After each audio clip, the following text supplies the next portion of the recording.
Programming brought to you by AWI Networks, Smarter Internet.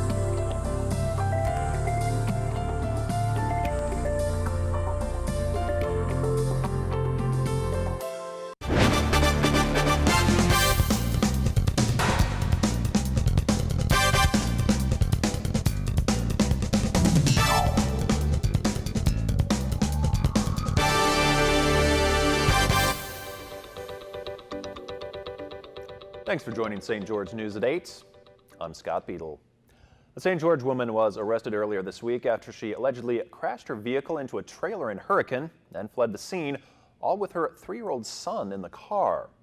Officers tracked down the suspect vehicle about a mile from the scene and identified the driver as 33-year-old Brittany Scott. Police say she admitted to falling asleep at the wheel and crashing into the trailer. They conducted several field sobriety tests and determined that she was impaired. They also noted that her 3-year-old son was in the vehicle at the time. A St. George family has taken their restaurant's mobile kitchen to Southeast Texas to volunteer preparing and serving meals to those affected by Hurricane Harvey. John Clayton, his wife Lori, and their 13-year-old daughter Emma left for Houston on September 1st. After collecting more than $27,000 in cash donations and another $5,000 worth of food and other products, the Claytons packed their Sunset Grill restaurant trailers and left for Moab. Clayton said numerous other volunteers from around the country have been pitching in to help them prepare and serve the food, then helping clean up and get things all ready for the next meal. The Claytons said they may wrap up this weekend in Texas and then move on to Florida, where Hurricane Irma is expected to make landfall this weekend. You might soon see some people asking for your signature for legalized medical marijuana. Petitioners will be out working to get enough signatures for a ballot initiative. They'll need to collect a minimum of 113,000 signatures by January to get the Utah Medical Cannabis Act on the ballot. They're planning a petition drive on Saturday at the Hilton Garden Inn in St. George. If approved, physicians would be allowed to prescribe cannabis for certain specified medical conditions, including cancer and Alzheimer's disease, among others. The drug would still be highly controlled by the state. Middleton residents, get ready. A plan for a water park is moving ahead. The City Council voted to abandon a road to developers, paving the way to more green light the park. Splash City Adventure Water Park is set to cover about 10 acres just west of Interstate 15, next to the border of Washington City. Developers will have to build a new roadway between Middle Drive and Red Hills Parkway as part of that project. About a dozen residents did share their concerns with the council, mostly dealing with traffic and parking issues. If timing and additional council approvals go ahead, that water park could be open by next summer. In Florida, more than 1 million people have been ordered to evacuate ahead of Hurricane Irma. The governor ordered schools closed through Monday, and highways have seen bumper-to-bumper traffic as families head north to escape the storm. Marcy Gonzalez has the story from New Smyrna Beach. Traffic backed up for miles. We're going to Jersey. With more than 1 million people in Florida ordered to evacuate ahead of Hurricane Irma. This storm is wider than our entire state and is expected to cause major and life-threatening impacts from coast to coast. In West Miami, lines for gas wrapping around city blocks. Even as far north as Gainesville, GasBuddy reporting nearly 60% of gas stations are sold out. Florida Highway Patrol is escorting fuel tankers into evacuation zones in a rush to replenish the supply. Most of the gas stations that we've been to all day have no gas. Airports crowded with evacuees rushing to catch the last flights out of South Florida, including tourists forced to leave their beachfront hotels. They're banging like everybody's evacuating, everybody has to go. So at this point, are you planning to ride the storm at the airport? If need be, this is where I'll be. After seeing the devastating impact of Irma in the Caribbean, most recently impacting Cuba, the Bahamas, and the U.S. Virgin Islands, Floridians on both coasts are heeding the warnings to get to safety, lining up outside of shelters. We moved there to get away from Hurricane Harvey, but now we're here and Hurricane Irma's coming. At least 5 of those shelters already at capacity. I don't know where we're going to go. Many of those evacuees are from the Florida Keys, which is expected to feel the first effects of Irma by Saturday morning.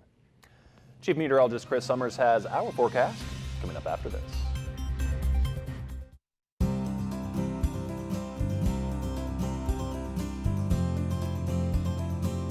The weather tonight is brought to you by AWI Networks, smarter internet.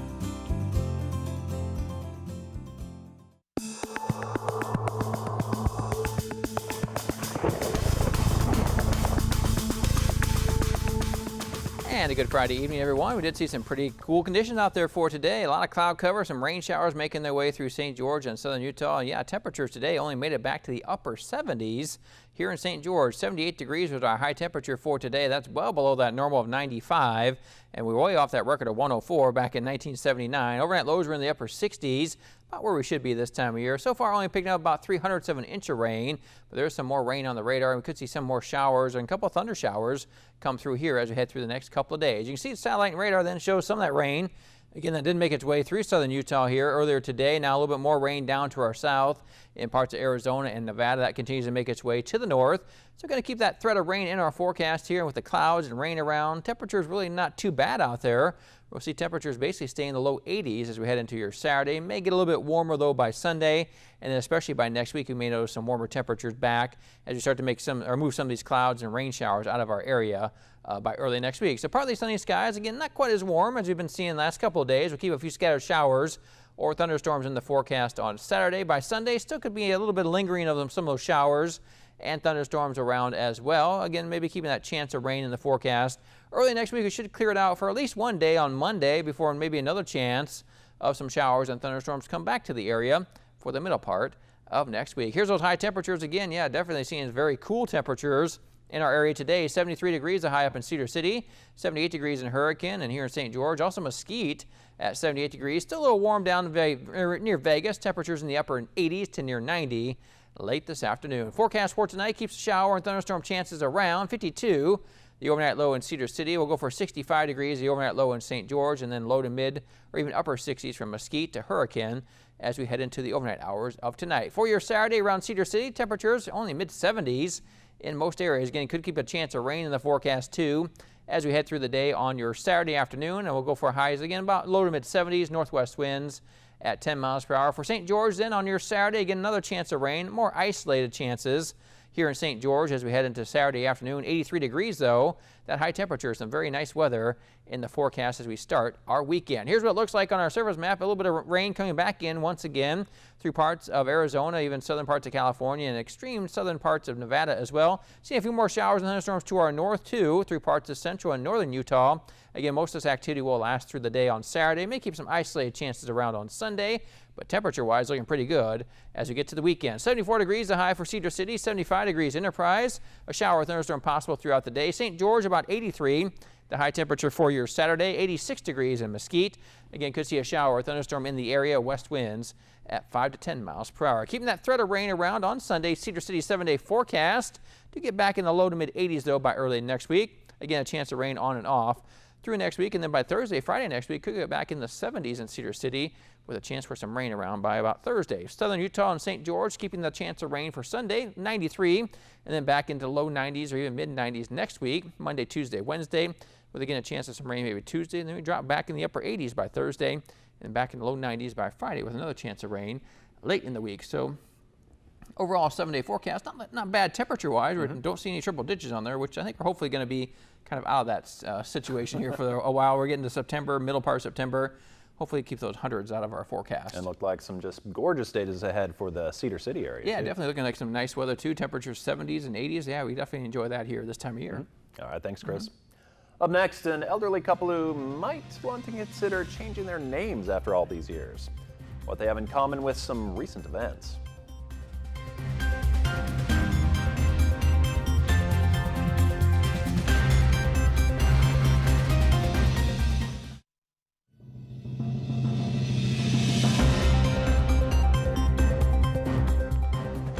A Spokane, Washington couple has witnessed a lot during their 75 years of marriage, but this is the first time they've seen their names splashed across the media. 104-year-old Harvey and 93-year-old Irma Schluter, as you can see, do not look threatening in the slightest, unlike the twin hurricanes that share their names. They recently celebrated their 75th anniversary. Now, Spokane never sees hurricanes, of course, and the couple says they've never really been affected by serious weather events, including snowstorms and even earthquakes, which are more common where they live. However, they do say smoke from recent wildfires in their area has been keeping them inside more. Well, it's just a good thing, I guess, about the names of Harvey and Irma. They, are a very good story come out of there. And of course, unlike the hurricanes, but they're looking very uneventful. Yeah. We like that. Thanks, Chris. Thanks for joining us tonight. We hope you have a great weekend. We'll see you back here on Monday.